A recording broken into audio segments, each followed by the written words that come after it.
चलो बच्चा स्टार्ट करते हैं एक और नया पॉइंट जिसमें आज हम डिस्कस कर रहे हैं एमसीक्यू। बच्चा ये एमसीक्यू यहाँ पे भी है और एक और भी पॉइंट हम डिस्कस करेंगे। तो फर्स्ट ऑफ ऑल बच्चा देखो, एमसीक्यू है तो हम थोड़ा एक्सप्लेनेशन और प्रॉपर समझ के जाएंगे। खाली आप थोड़ा आगे का रिवाइज किया होगा तो आपको प्रॉब्लम नहीं होगा। चलो बच्चा, तो क्वेश्चन क्या है? तो क्वेश्चन दिया हुआ है under barter system which of the following is not correct. First of all barter system का लॉजिक क्लियर कर दो। बार्टर सिस्टम में क्या होता है? प्रोडक्ट दो और सामने प्रोडक्ट लो, सेम वे सर्विस लो और प्रोडक्ट दो। ऐसे होता है जहाँ पे पैसों का कोई इंटरचेंज या चेंजिंग नहीं होता। तो यहाँ पे वो बोला हुआ है पहला, तो वो बाद में देखते हैं। Exchange of product for product, तो ये तो ऑप्शन होता ही है, मतलब उसके लिए ही होता है। तो उसके बाद बच्चा exchange of product for service, service के सामने प्रोडक्ट के सामने सर्विस।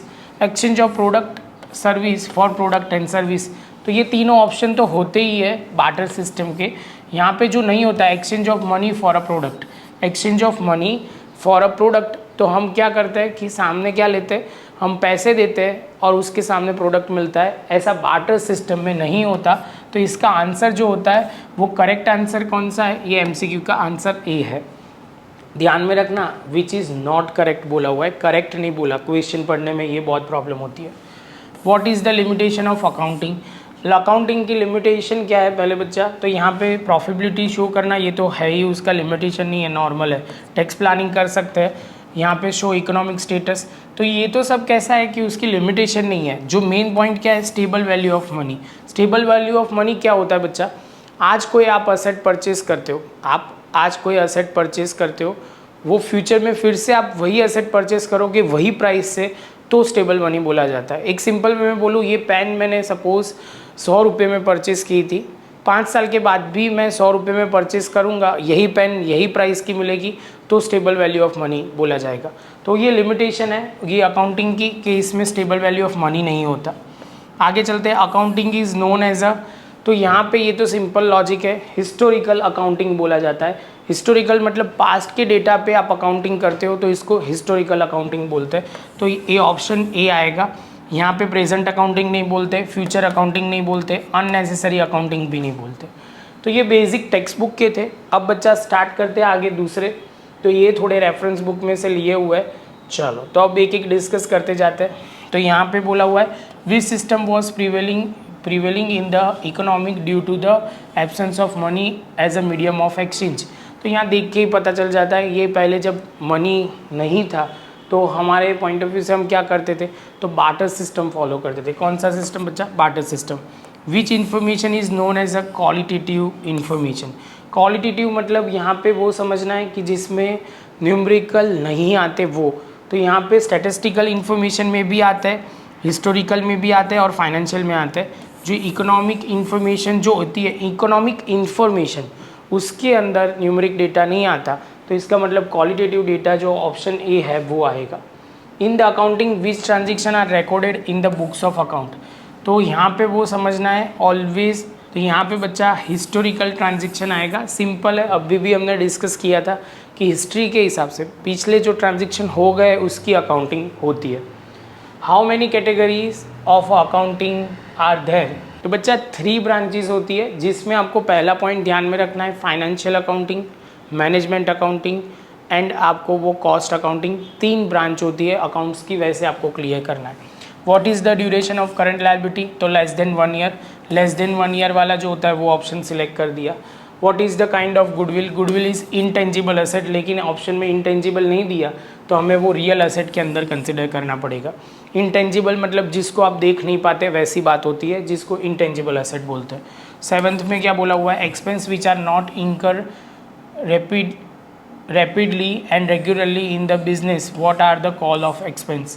तो ये बच्चा कैसा है कि ये रैपिडली मतलब फ्रिक्वेंटली नहीं होता, जैसे कोई असेट परचेज करते हैं वो करते हैं, तो वो क्या है, रैपिडली नहीं होता, तो उसको बोलते हैं हम तो वो बच्चा हमें बोला जाएगा कैपिटल एक्सपेंस। यहाँ पे ध्यान में रखना है, बहुत सिंपल है कि जो फ्रिक्वेंटली नहीं होता वो ऑलवेज कैपिटल एक्सपेंडिचर होता है, सालों में एक बार होता है, मतलब बहुत सालों में एक बार होता है, उसको बोलते हैं कैपिटल एक्सपेंडिचर। आप जो घर में रह रहे हो या जो ऑफिस है वो फ्रिक्वेंटली आप लेते हो, नहीं लेते, क्योंकि वो बारी बारी फ्रिक्वेंटली हम लेते नहीं है, क्योंकि वो नॉन करंट एसेट है, कैपिटल एक्सपेंडिचर है, इसलिए। What is the bad debt for the business? Bad debt business के लिए लॉस होता है, यहाँ पे ये रहा option D. Which discount is not recorded in the books of account? तो ट्रेड डिस्काउंट जो होता है बच्चा वो कभी भी बुक्स में लिखा नहीं जाता। आगे चलते, तो अब दिया हुआ है 10th में, out of which of following asset is non current asset? Non current asset में क्या होता है बच्चा? तो यहाँ पे कौन सी नॉन करंट एसेट है? तो रॉ मटेरियल करंट एसेट है, बिल्स रिसीवेबल करंट एसेट है, ये भी अदर एसेट में आएगा। फ्रेंचाइजी जो दिया हुआ है बच्चा, तो फ्रेंचाइजी जो है वो कैसी एसेट है?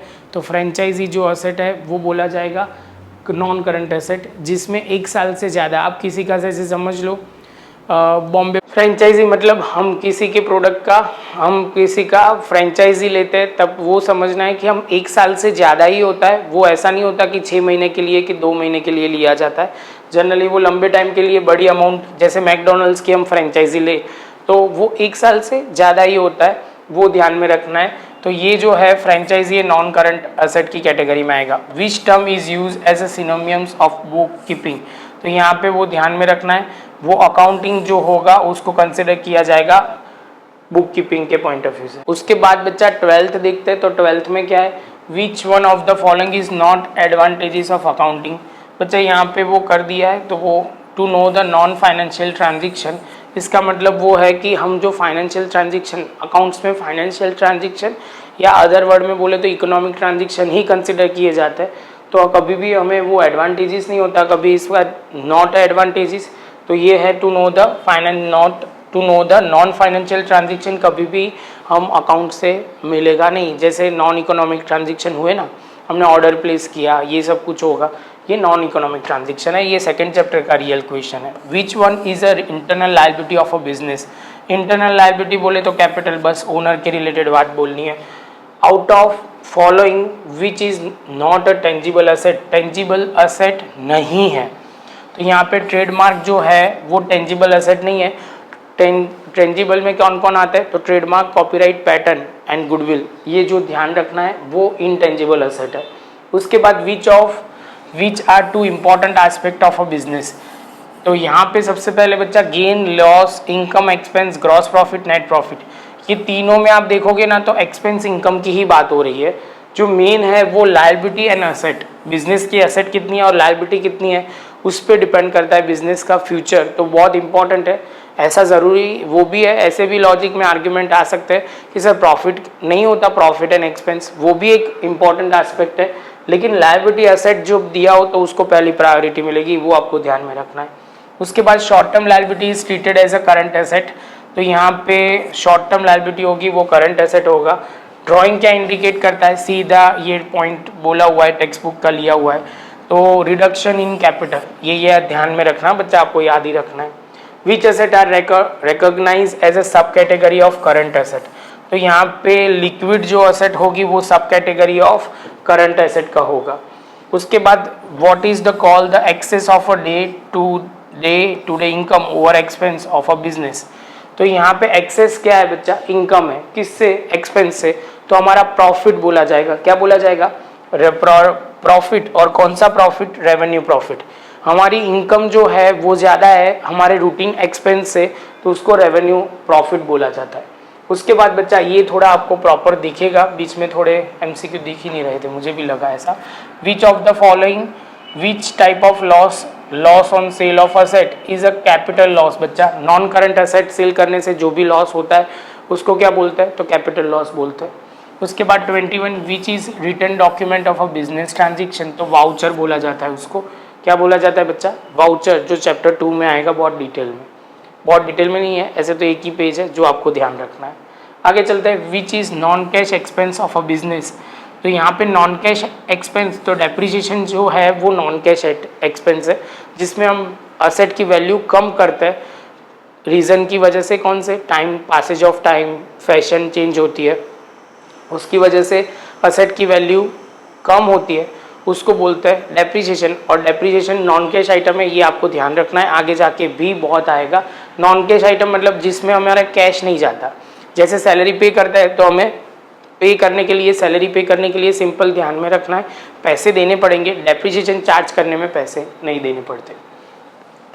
What is the donation of a business? Donation business के लिए क्या है बच्चा, तो एक्सपेंस कैटेगरी में आएगा, लॉस नहीं आएगा, वो बैड डेब्ट्स में ही आता है। In accounting a person who paid his financial obligation regularly is known as a solvent person बच्चा, तो वो याद रखना है, सिंपल है, ये आपने पढ़ा होगा तो आपको भी आ जाएगा।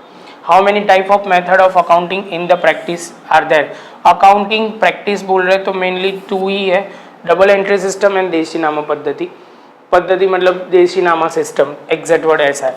26 which who is a consider as a father of a double entry system? Father है जब भी बोलते हैं तो लूका पैसिलियो, तो ये ध्यान में रखना है। How many steps to prepare the accounts are there? तो हमारा टोटल 6 स्टेप होते हैं जो आपको ध्यान में रखना है। Which method is an ancient method of writing of account? तो देशीनामा पद्धति, देशीनामा सिस्टम, ये पद्धति गुजराती वर्ड है, तो वो देशीनामा मैथ सिस्टम ही याद रखो, आपके लिए वही प्रॉपर है। आगे चलते बच्चा। 29 which is the prior stage of preparation of final account?